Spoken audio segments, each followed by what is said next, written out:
Pandemonium Reigns. All right, we're back. Bang Bang episodes, doing it again. I'm Dan, he's Mike. This is Pandemonium Reigns. There is a new head coach in T-Town, Tuscaloosa, head coach of the Alabama Crimson Tide, Karen DeBoar. And I'll just tell you, Michael nailed it when we signed off for a second. That last episode was stupid hard to talk about because it was so distracting because of what's going on in Alabama. Listen, Tennessee fans here, right? Love our orange, but that's a job. When it comes open, it's just a really, really big deal, and it's going to affect the entire landscape. It's already affecting the Big Ten with, obviously, the departure of Karen DeBoar. What does this mean for Washington going forward? But off the cuff, man, Karen DeBoar, Tennessee fan perspective. Does this scare you? It does scare me. Let me think about this.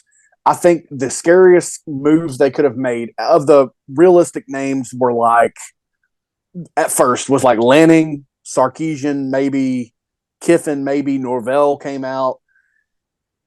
He's up there schematically, maybe the best of the group. I mean, he does not lose games. He did it now. He did it a long time at the FCS level before he got to Washington. He does not lose games. That's not his thing. Wasn't he at Florida State, Fresno State before Washington? Do I have that right? I think that's correct. He's been at a couple similar places, I believe. He was Fresno State 2020 and 2021, and he was the OC at Indiana before that. Obviously, that Penix relationship. Yeah. The guy don't lose games. He seems just as solid as they come, and they ran some magical stuff on the field at Washington this year. Yeah. Now, here's the thing. I think Lanning, Sarkisian, Kiffin probably all would have scared me more from a recruiting standpoint, as in Sarkisian's done it there. Lanning did it there. He's tearing up the game at Oregon still, and Sarkisian's doing the same thing with the benefit of being in the state of Texas with a lot of money behind that program. A lot of old money behind that program. Now, I think it would be crazy if Karen DeBoar can't come to Alabama and figure out how to recruit at Alabama in the era of NIL success that he's out on the field. Sure, it's different now, but I mean, I imagine he's going to have the biggest budget for a salary pool for assistants that we've ever seen because of, here's the thing. If Alabama wants to, and they have to, they obviously want the guy after the guy to succeed. That's the hardest position to take, is the guy after the guy. If you're going to set him up for success, he's going to have a star-studded group of assistants, I think, be able to hire whoever he wants. I think they do need to give him some pretty big autonomy. Now, we've heard Saban say he's staying in town. He's going to make this as easy as possible. But I think it's very easy on things like that to get in the way, even for someone like him. Let me ask you this, man. I agree with all that. Yeah, and I want to add to it. But before I forget, I want to ask you this. Let's say the 2023 playoff pinned in the semis, Alabama and Washington was the team that bounced Bama.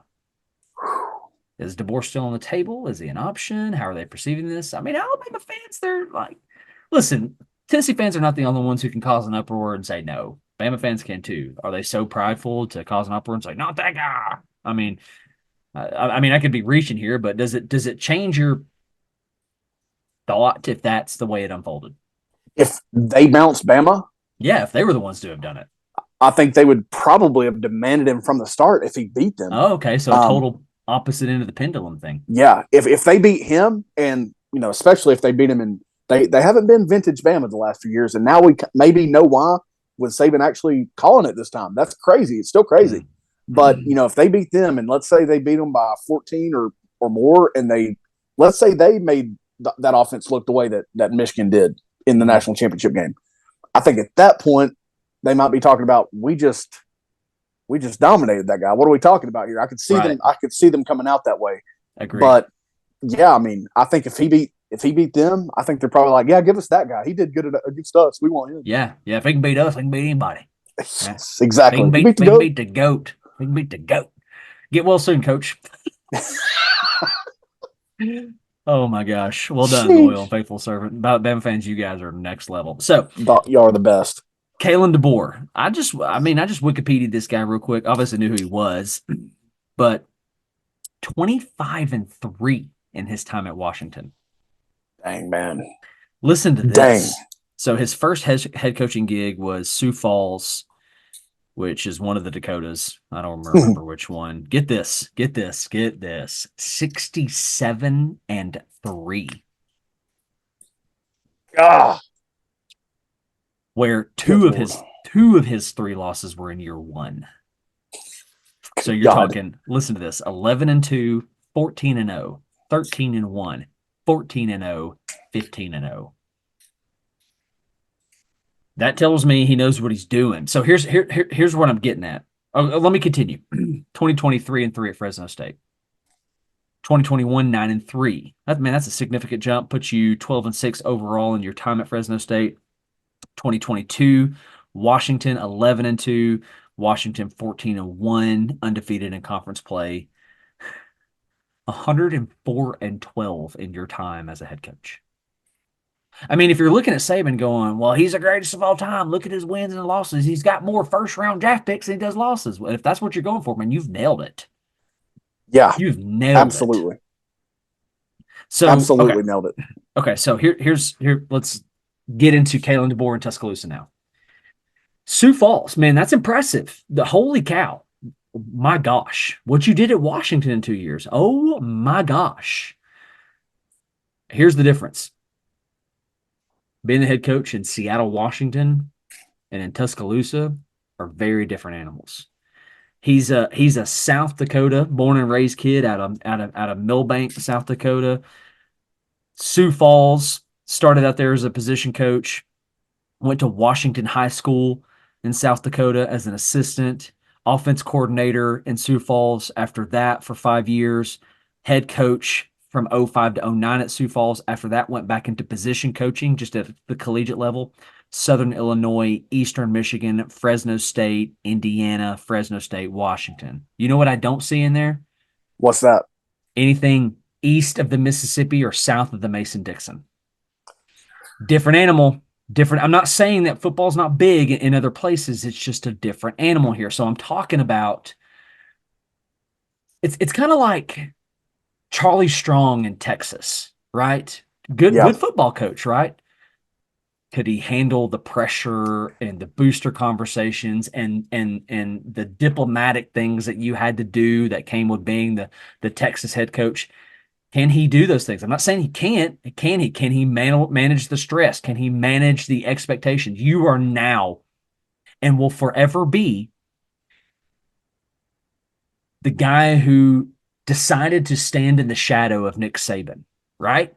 How do you handle that? How do you handle that? How do you handle when you let's say first year here. Let's say you lose to LSU year 1, or you lose to Auburn year 1. You lose to Auburn year 1. Oh, What? Yeah. I mean, we've seen how irrational their fan base is. I mean, they did like a whole memorial outside of his statue, but all he did was retire. Well done, loyal and faithful servant. Are you joking? And they sandwiched his statue with oat milk cream pies and Cokes. Lose the Auburn game year 1. I want to know what happens. I'll one up you there. I'll add one there. Just lose to Georgia, who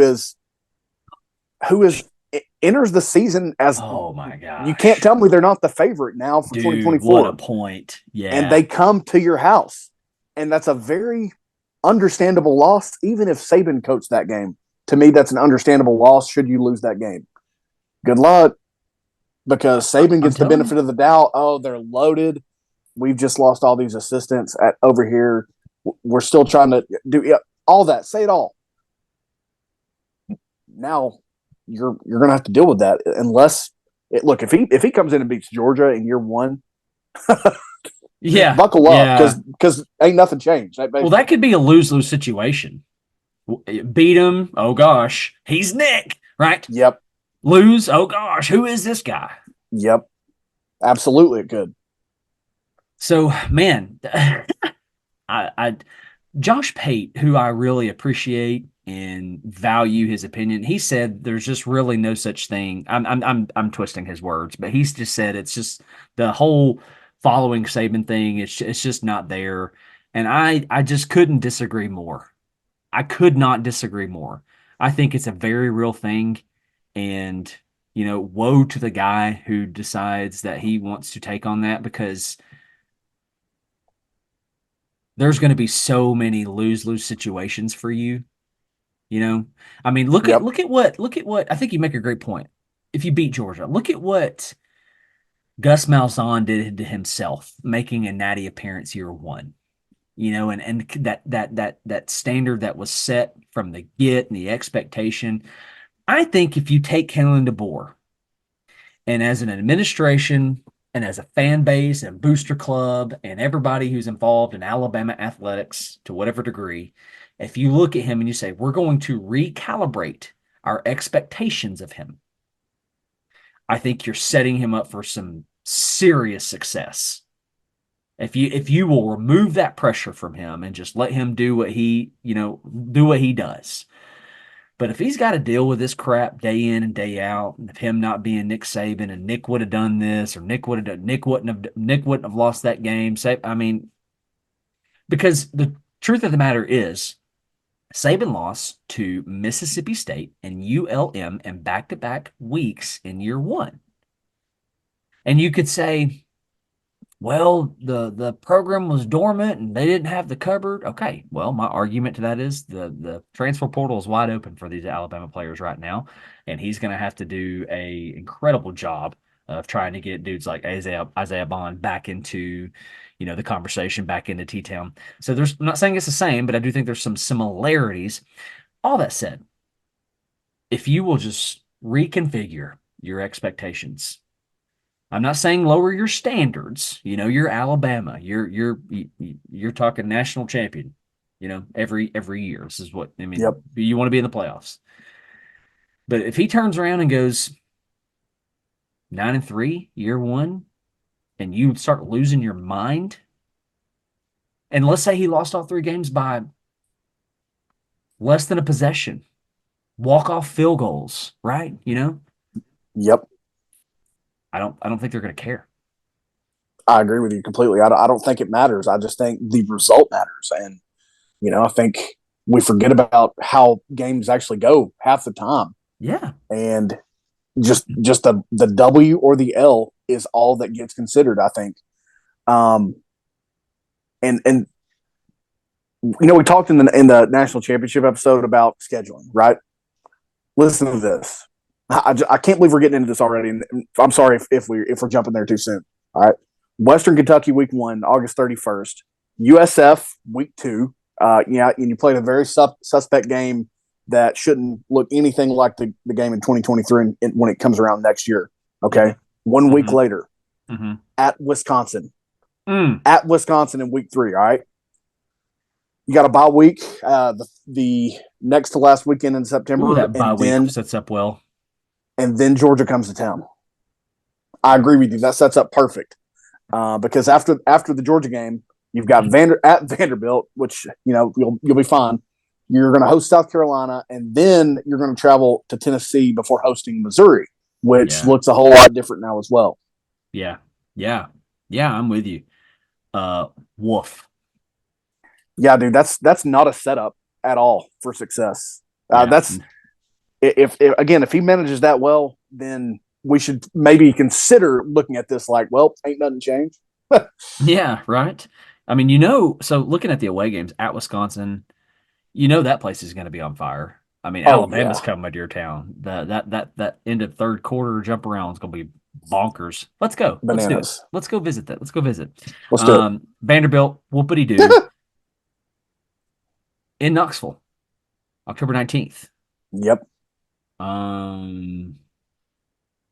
Safe bet that the place will be rocking. Yeah, I mean, you're talking about for the first time in,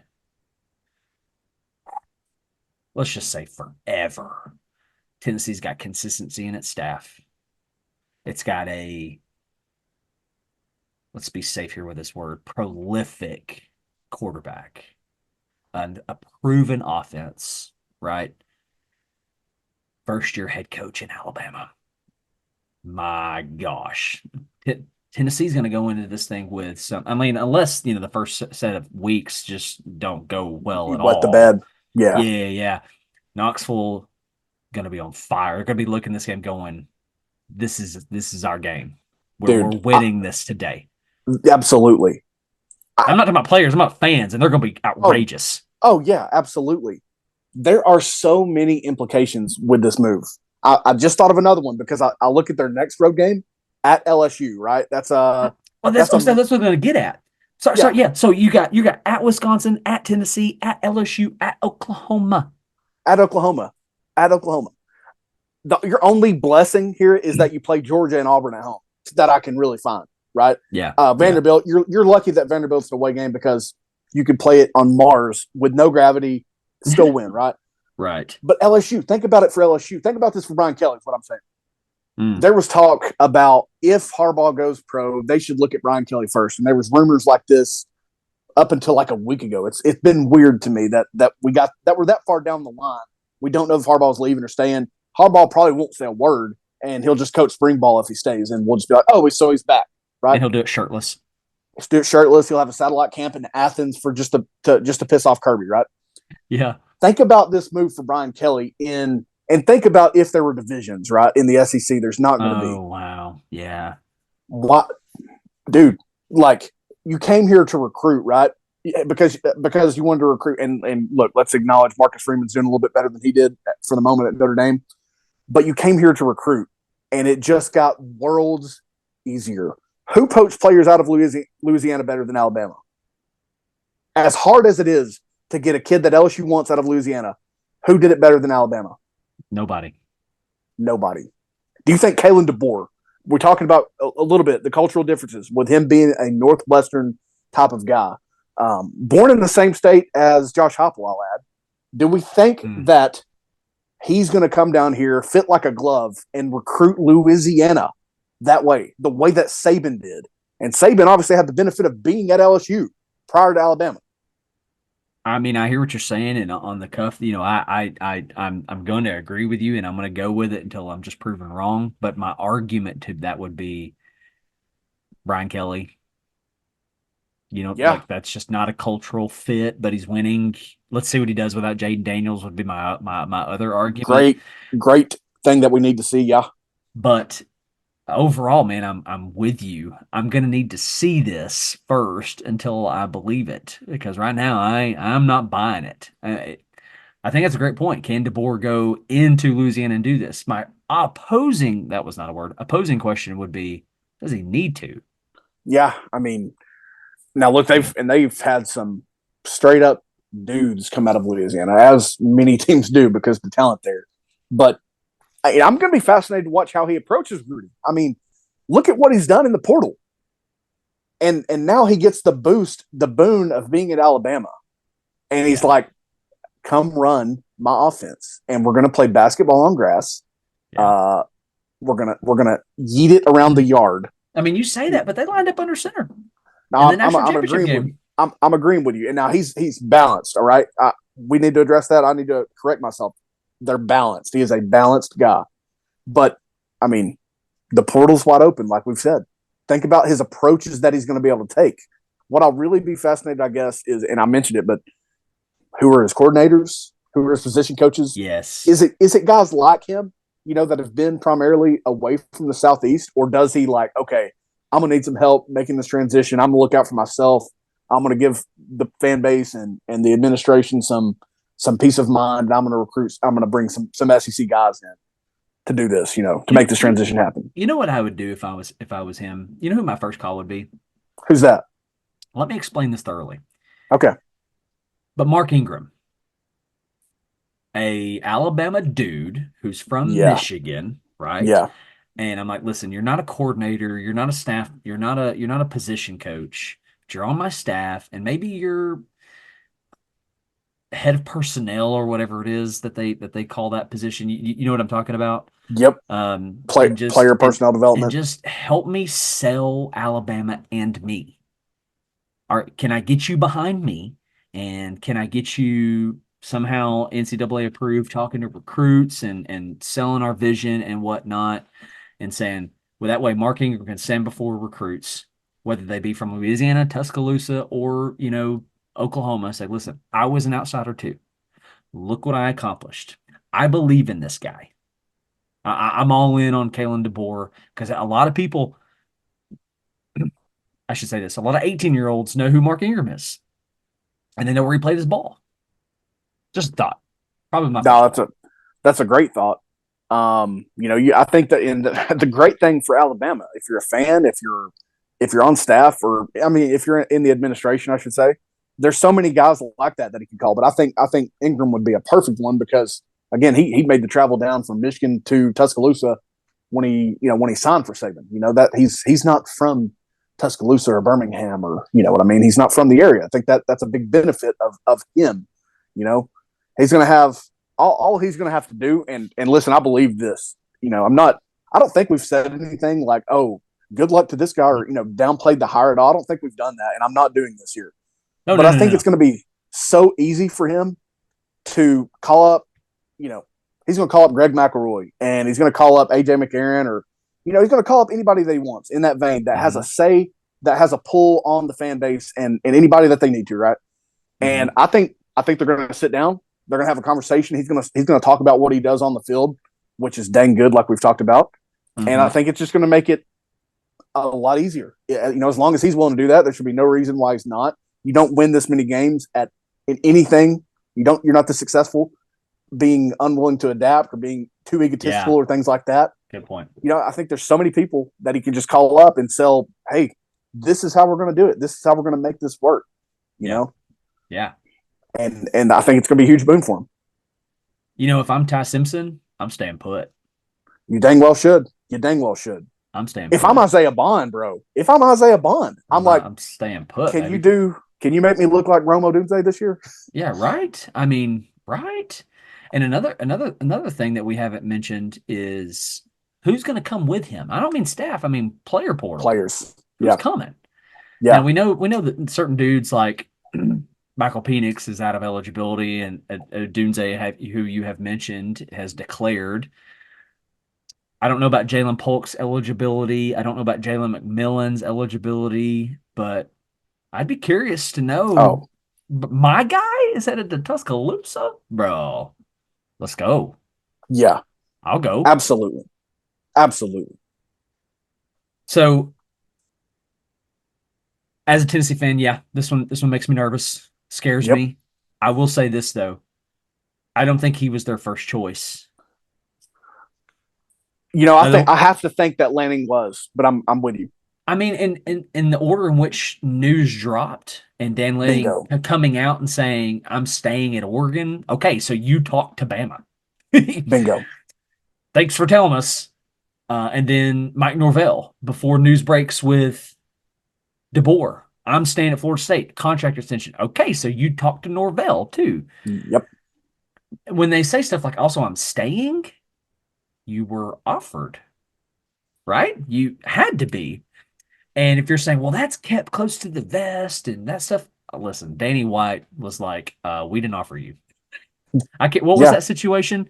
It was Virginia. Yeah, Tony Elliott. Yeah. That's cute, but you were never offered the job. Yeah. Are you going to sit there and tell me Alabama's not going to say that? There's listen, if I'm the athletic, they're like, hey, that's cute, but you were never offered. Thanks, but no thanks, right?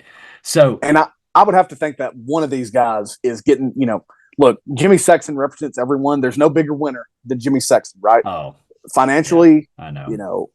He probably gets a ring every year. You know what I mean? But somebody threw their name in there, or he threw their name in there, right? And somebody got it. Mike Gundy, right? Mike Gundy just got paid again somehow, right? But it's also like you said, like you're going. It's image. Oh, Alabama wanted me, and you got me. You know what I mean? Yeah. Or I chose to stay. That's even more powerful, actually. Sure. But absolutely, can't convince me that didn't happen. Right. So let's go through this list a little bit. So Dan Lanning, if I'm Alabama, he's probably choice number one. He makes a lot of sense to me. He's a lot like Saban. I like his no nonsense kind of approach. He's young. He's winning on the big level already. Go get him. Yeah. And then there was Lane Kiffin, which I would love to know where he fell Oh, me in this too. conversation, if he was met with whatnot. I will say this: it's a dang shame that Ole Miss and Bama are not playing this go round, because Lane Such a shame. Kiffin's like, oh my gosh, This is my chance. let me show you why you should have called me or whatever, and this is the chance, right. Sip on top. So, and then you start to get down to, so I posted a TikTok and I was like, listen, biggest news ever, whatever. It's going to impact college football. Let's talk through some of these names real quick. And then I threw out Lincoln Riley. And I'm like, no, just not a chance that it's Lincoln Riley, because he has proven in Oklahoma and USC that he doesn't play defense, or he doesn't get defensive results, however you want to word it, even when he's got dudes on that side of the ball. And then, so people started commenting. Oh, wait, sorry, let me finish my thought. I got to Dabo. Okay. It has nothing to do with Dabo being cringy and whatnot. It's just Dabo refuses to work inside of the portal, and he refuses to cooperate with the NIL deal and whatnot there.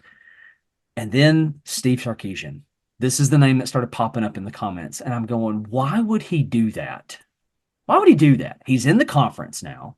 He's proven that he can get to the playoff, right? Quinn Ewers is coming back, so we're talking immediate impact. You got Arch Manning, waiting in the wings. Why would he make a lateral move? Lateral move. Why would he make that lateral move and do it in the shadow of Nick Saban? Makes absolutely no sense to me.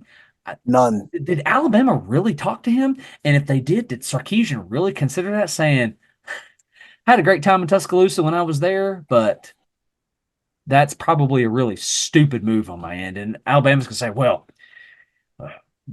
look at our brand. Look at us. Look at the scoreboard. Right. I beat you, by the way. Yeah, right. Look at the money and the resources. You're joking, right? Texas dollars? Are you joking? No. Does Alabama have a lot of money in their pocket? Yes. So does Texas. And they've got oil money. So and now there. I mean, look, I'm not going to take a shot at DeBoar because I think he's good. I'm also not going to take a shot at Alabama because they've kicked our butts. But there is a situation here where, again, do they lose games? What happens if they do? You've got to maintain the relationship with the boosters in Alabama. You can't. Saban was autonomous, right? He controlled it all. You've got to either maintain that or build relationships and do it fast. Because also this as well, Texas is still super, super hungry to get back to where they've been, right? To get to the top, to keep climbing. Yes, it should be. Is Alabama? Are they starving down there, or are they just hungry? What do they look like? Because Texas is dying for a championship, and Alabama just lost their coach that won 6 of them. Yeah, the expectation is just lower in Austin right now. You are. Think about how you're perceived in Austin, Texas, as Steve Sarkisian, as opposed to going to Tuscaloosa, and how you would be perceived and what you're expected, and you're just gonna have a lot more grace in Austin in this moment. I mean, you can only go up from here, right? I'm not saying I'm not talking about as far as records and whatnot, but that's not what I mean. I'm talking about perception of your fan base and administration, because those old men boosters are like, we believe in you, coach. Took us to the playoffs. Now we're not satisfied, but we believe in you. And what's that conversation like in T-Town? Hey, man, here's the expectation. Yep. Do it. Absolutely. Do it. Absolutely. So Sarkisian made absolutely no sense to me. None. Absolutely none. I mean, in my mind, Matt Rule made more sense. Yeah. I'm serious. Yeah, no. I'm dead serious. I'm not saying that they should have done it or pursued it, but Sarkisian just makes no sense. Yeah. Also, there's so many things I'd like to see in an alternate lifetime and universe, but if Karen DeBoar said no, where did this end up? I need to ask the Lord that one day. Where was this going to go? Yeah. Speaking of the Lord, I thought the Lord would return before Saban retired. I mean, I'm still just in that position this week, and I'm not joking, by the way. Right. No, I'm I with you, thought he man. would. I thought I would never see the day that this happened, but I would. My God, dude, I'm dying to know where this was headed if Karen DeBoar said no, because even though we're sitting here giving this the appropriate amount of respect, I feel like there are Mm-hmm. certainly going to be those that are like, "Oh, he's got no chance. He ain't Saban. He ain't from here. Yada yada." That's going to happen. Where that might Yeah. not have happened, Lanning or certainly Sarkisian had it Right. gone there. Kiffin, they'd Right. have been like, "Oh my gosh, welcome to the." I don't know what it wouldn't have been the SIP anymore, but like he's going to tweet that about us, and it's going to be really cool. You know what I mean? There would have been a cultural learning curve on behalf of the people of Alabama if Lane Kiffin was hired. Yeah, And I think they would have adjusted because I think Wynn covers a multitude of sins, and I think yep, Lane would have had, I mean, Lane is a wizard in the portal, right? We're yeah, seeing this, and he would have more resources in Tuscaloosa. There's a bit of arrogance that comes with Lane. I think Alabama would have enjoyed that, yeah. but man, obviously not their first choice, like we were getting on. But I think, okay, back up before I say that. I really, really wanted like some chaos, some. I wanted more live tracking of the flights, Yeah. and the Gruden sightings and all that mess. I Yes. wanted way more of Well, that. we did get the Lanning sighting the first night this happened, but apparently it was false. You know what I mean? Yeah, right, right. I mean, just give me one Gruden sighting, just one, Yeah, dude. I right? wanted the chaos, and I think we were right there at it had DeBoer been a no. Yeah, yeah. So I wanted more of that. I wanted Dion to enter the conversation. Yeah, I wanted it so bad. yeah. Which let's do that for a second. Let's hang out there just for a second. We've got a few minutes left here. Deion Sanders, Tuscaloosa. Would it have worked? You know, I still don't know what he's like as a football coach. I mean, the roster would have been stupid, and I think we were Mike Norvell being hired in Tuscaloosa for us to get Dion back to FSU, the bridge to be reconciled, and then to see what damage he could do at his alma mater. Obviously, be like, he's recruiting Travis Hunters and guys like that. Can't remember the other guy that I wanted to name, and I've already forgot it. He's recruiting those guys. He's like, go do what I did here, and it's Yeah. that much easier, right? But I still Yes. don't know what he's like as a football coach, man, Right. because it just don't look that great. But I can't measure this Colorado team or his Jackson State team. I can't measure those teams against what it would look like. So I, I would be scared. The roster would be an amazing place, but I would be scared as an Alabama fan had it been Dion. Scared as an Alabama fan. Okay. Yeah, yeah, yeah. I think there's a lot of wisdom in your statement, in your response. So well done. All right, man. Well, we're in the closing minutes here. Any other thoughts before we Yes, jump off? Okay. Dan Wolken actually came through with some stone cold crazy fire knowledge right here. You ready for this? Ready. Hit me. Okay. Two things happened in the middle of Washington season. They had an athletic director change was number one. Number two, Kalen DeBoer hired Jimmy Sexton as his agent this season, in the middle of the season. Washington tried to get the deal done for several weeks. It's probably, he says, I think it's now safe to surmise that Sexton knew what was about to happen. So think about this. If you're Washington, right, and you just went on this run and you just lost a natty, and now you lose your coach because he hired Jimmy Sexton, you had an AD change, and you let your chance slip away to lock him down. Because you can't make me think that even if Jimmy Sexton knew Saban's retiring, if he knew earlier than now, you can't tell me that he was like, yo, DeBoer, don't sign. It's going to be you, right? Because we just talked about who the options were. Wow. But still, that is a fascinating fact of this whole ordeal. It just goes to show you that there's way more behind the scenes that we'll just never Don't know. never comprehend. The Bible words it this way: "No eye has seen, no ear has heard." So, anyway, well, dude, it's I think this hire is only going to spark more conversation as time continues, but in that point in life where you have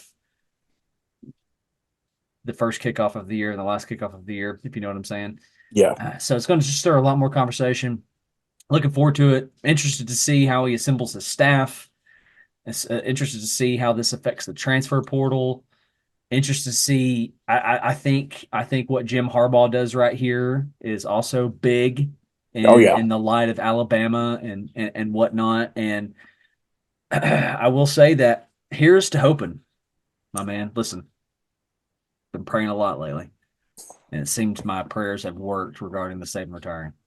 Yeah, and not only everything you just said, but it's going to be so fun to probably come back on here next week and talk about Kirby signing with the Falcons. That's what I was going to say. You took the word. You stole my thunder. Sorry about that. But we're on the wavelength. We're on the wavelength. The Lord is moving even when you don't see it. He's working. So boom. God, don't be disappointed in me.